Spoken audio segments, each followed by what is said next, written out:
Great. I think the cool thing about that is just you felt the energy in the room, the amount of women sitting in there and so passionate about being a leader in their space, whether it was sport, whether it's business, whatever it is. I think that was what's so cool about it. And obviously getting to sit next to Annika on stage is pretty special for myself. So it's funny, isn't it? The WNBA spent an entire year telling Caitlyn Clark to focus on basketball, like she should just be grateful to show up and stay in her lane. Then she picks up a golf club, takes one swing, and suddenly, boom, the entire sports world snaps its head in her direction again. No league promo, no marketing push, no carefully staged spotlight. She simply stepped onto the course, and every eye locked onto her. Spectators leaned over the ropes, players stopped mid warm-up, the buzz shifted instantly, and somewhere inside the WNBA offices, Cathy Engelbert was staring at that scene thinking, great. Now she's famous in another sport too.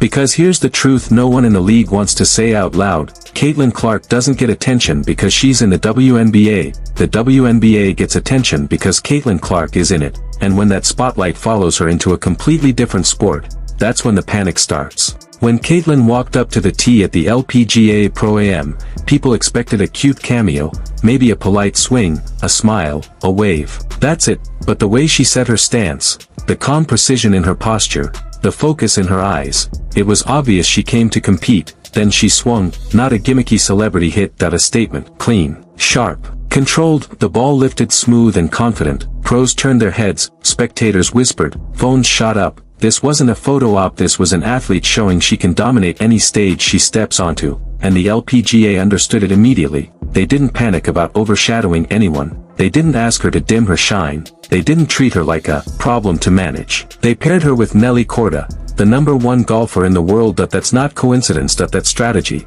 They recognized exactly what she is, a superstar whose presence elevates everything around her. LPGA celebrated her. WNBA contained her. Crowd stretched all the way down the fairway, fans packed shoulder to shoulder. You could feel the electricity. Nothing was staged, nothing was forced. That it was real, organic, magnetic. The LPGA leaned into the moment. No jealousy. Balanced the spotlight. Speeches, they amplified her. Meanwhile, in the WNBA, her popularity was treated like an inconvenience. From day one, she was met with cheap shots, late bumps, constant harassment, dismissive commentary, league silence, no protection. No support. No acknowledgement that she single-handedly lifted the league into the national conversation. The WNBA acted like her impact was a ripple, everyone else saw a tidal wave. Just when you thought the moment couldn't get any bigger, it did. The invitation came from Michael Jordan himself, not to an event, not to a public appearance. To Grove 23. Jordan's private course, where champions, owners, and decision-makers meet. You don't get invited there because you're popular, you get invited because you're significant. Jordan saw what the WNBA kept denying. Caitlyn Clark isn't just a high-scoring guard. She's a cultural force. He didn't just play with her, he talked legacy, brand, power, and how to control her image instead of letting others decide it for her. And somewhere, Cathy Engelbert was quietly whispering in a boardroom, she's slipping away. Because once sponsors realize Caitlyn's influence isn't tied to the league loses leverage. Nike Golf, marketing agencies, event organizers, they all saw the Pro-Am numbers. Caitlyn isn't a league-made star. She's a public-made star, and when the public builds a star, the league can't control them. They can only try to keep up. Suddenly sponsors started asking the most dangerous question for the WNBA, what if she spends more time in golf? The answer is simple, the audience follows her, not the league, not the broadcast deal, her. The Angel Reese contrast. While Caitlyn's universe was expanding,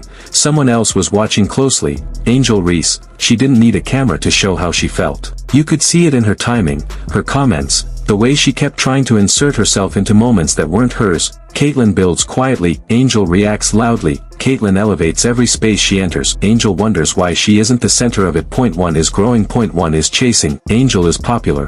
Caitlyn is undeniable. That's why one gets invited to Grove 23, and the other doesn't. The WNBA's new reality. There are stars, there are icons, and then there are drivers. Drivers don't just play in the league moves because of them. Caitlyn Clark is a driver. Attendance. Caitlyn, ratings. Caitlyn, sellouts. Caitlyn, merch. Caitlyn, new fans. Caitlyn, she didn't rise because of the WNBA. The WNBA rose because she arrived, and now the league has a choice, evolve with her, or fall behind. because Caitlyn Clark isn't staying in any lane they try to draw for her. Her return to golf isn't a hobby. It's a blueprint, multi-sport influence, ownership level leverage, global branding, longevity beyond basketball, and she'll keep growing as long as she continues doing what she does best, showing up for fans, smiling, signing, thanking every kid who lines up along the rope. That connection, that's why she'll outlast hype cycles, petty rivalries, and league politics. People don't just watch Caitlyn Clark,